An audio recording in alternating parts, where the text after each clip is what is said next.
सभी साथियों को जय भीम, नमो बुद्धाय। साथियों, आज मैं आपके बीच में एक ऐसा विषय लेके आई हूँ जो हम अम्बेडकरवादियों को जानना जरूरी है कि बाबा साहब डॉक्टर अम्बेडकर को बाबा साहब बनाने में किस किस का महत्वपूर्ण हाथ है। तो मैं यहाँ बता दूँ, मैं ख़ास तौर पर आज जिक्र करूँगी माता रमाबाई अम्बेडकर का, जो कि बहुत ही बेहद गरीब परिवार में पैदा हुई और 3 बहन और 1 भाई परिवार में थे। और माता रमाबाई जो है, बचपन में ही उनके माता पिता का देहांत हो गया था और उनकी जो जिम्मेदारी है उनके चाचा और उनके मामा के ऊपर आ गई। उनके चाचा और उनके मामा उन्हें बॉम्बे में लेके आ गए और बॉम्बे में वो गुजर बसर करने लगे। मात्र 9 साल की उम्र में माता रमाबाई की शादी बाबा साहेब डॉक्टर अम्बेडकर के साथ हो गई 1906 सन में। तो जब उनकी शादी बाबा साहब डॉक्टर अम्बेडकर के साथ हो गई तो बाबा साहब डॉक्टर अम्बेडकर के घर की भी परिस्थितियाँ कोई ज़्यादा अच्छी नहीं थी। वहाँ भी गरीबी बहुत ज़्यादा थी। तो बाबा साहब डॉक्टर अम्बेडकर माता रमाबाई को बहुत प्यार किया करते थे और प्यार से उन्हें रामू कहा करते थे। और माता रमाबाई भी बाबा साहब डॉक्टर अम्बेडकर की इज्जत किया करती थी और उनका पूरा मान सम्मान किया करती थी। और बाबा साहब डॉक्टर अम्बेडकर के हर फैसले में, चाहे वो सामाजिक हो या निजी हो, उसमें उनका अपना सहयोग देती थी और कभी भी विरोध नहीं करती थी। माता रमाबाई ने अपने जीवन में बहुत दुख और बहुत पीड़ा देखी और बाबा साहब से कभी शिकायत नहीं करती थी। और वो गरीबी के चलते उन्होंने अपने 3 पुत्र और 1 पुत्री को इस संसार से जाते हुए देखा, क्योंकि वो समय पर दवाई ना मिलने के कारण और समय पर पेट भर खाना ना मिलने के कारण।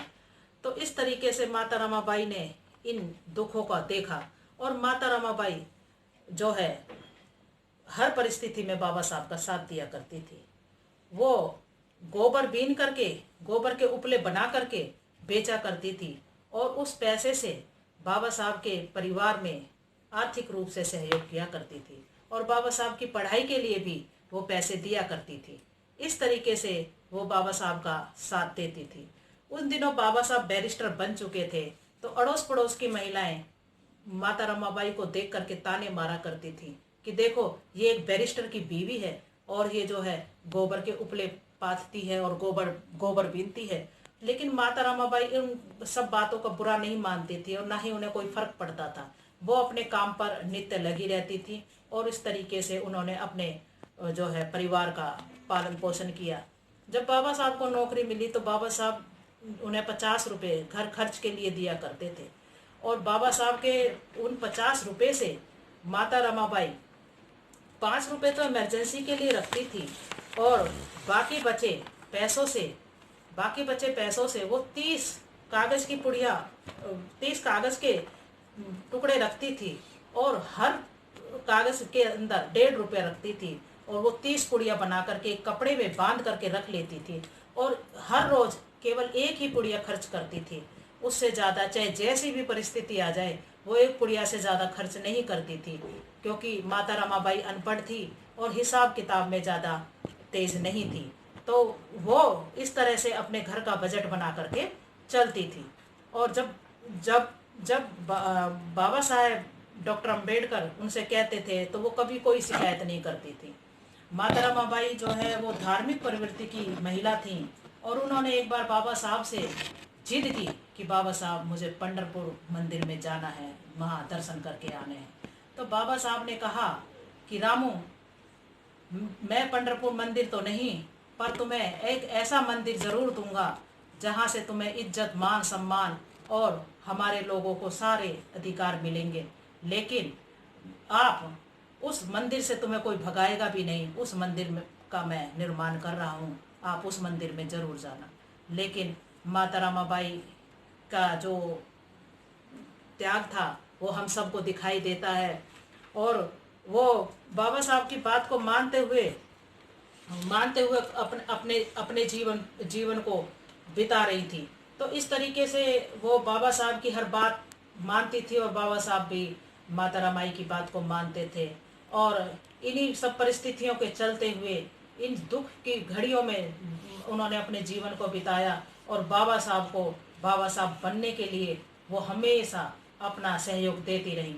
और आखिर 27 मई को 27 मई 1935 को माता रमाबाई का, क्योंकि उनका स्वास्थ्य पहले से ही ठीक नहीं रहता था और वो लंबी बीमारी के चलते, कुपोषण के कारण, इस गरीबी के कारण इस संसार को छोड़ करके चली गई थी 27 मई 1935 को। तो जब वो इस दुनिया से गई तो मानो बाबा साहब के ऊपर जैसे दुखों का पहाड़ टूट पड़ा हो और बाबा साहब बड़े दुखी हुए। और माता रमाबाई की अंतिम यात्रा में 10,000 से ज़्यादा लोग शामिल हुए।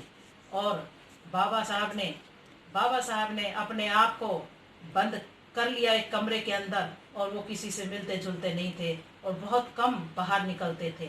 और उन्होंने अपने सर का मुंडन करा लिया और अपना भेष जो है वो एक बाबा का भेष बना लिया। और सब उन्हें जब देखा कि बाबा साहब ने माता रमाई के जाने के बाद एक बाबा का रूप धारण कर लिया है, तो हमारे समाज के लोग उन्हें सम्मान के रूप में बाबा साहेब डॉक्टर अम्बेडकर कहने लगे। और अब बाबा साहेब माता रमाई के जाने के बाद डॉक्टर अम्बेडकर नहीं, वो बाबा साहेब डॉक्टर अम्बेडकर हो गए थे। ऐसे दुखद घड़ियों में जो माता रमाई ने अपने सहयोग के साथ अपना पूरा सहयोग दिया, बाबा साहब का पूरा जीवन को बनाने में माता रमाई का पूरा हाथ था, पूरा उनका सहयोग था।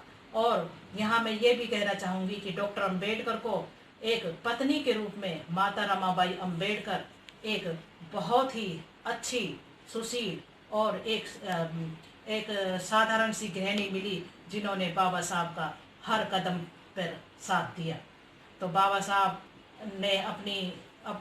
साहब माता रमाबाई पर पूरा भरोसा करते थे, विश्वास करते थे और वो कभी भी एक दूसरे को विश्वास को नहीं तोड़ते थे।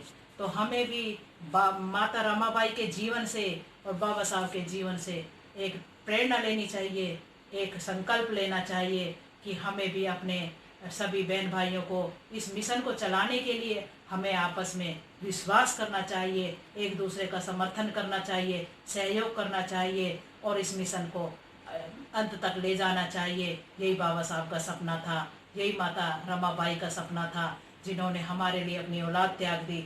हमें भी उस माता रमाबाई के जीवन की कुर्बानी को याद करना चाहिए और उनसे प्रेरणा लेनी चाहिए, समाज के लिए कार्य करना चाहिए। इन्हीं सब शब्दों के साथ मैं अपनी वाणी को विराम देती हूँ और यहाँ मैं कहना चाहूँगी, माता रमाबाई जिंदाबाद, माता रमाबाई जिंदाबाद, माता रमाबाई जिंदाबाद, माता रमाबाई अमर रहे। जय भीम, जय भारत, नमो बुद्धाय।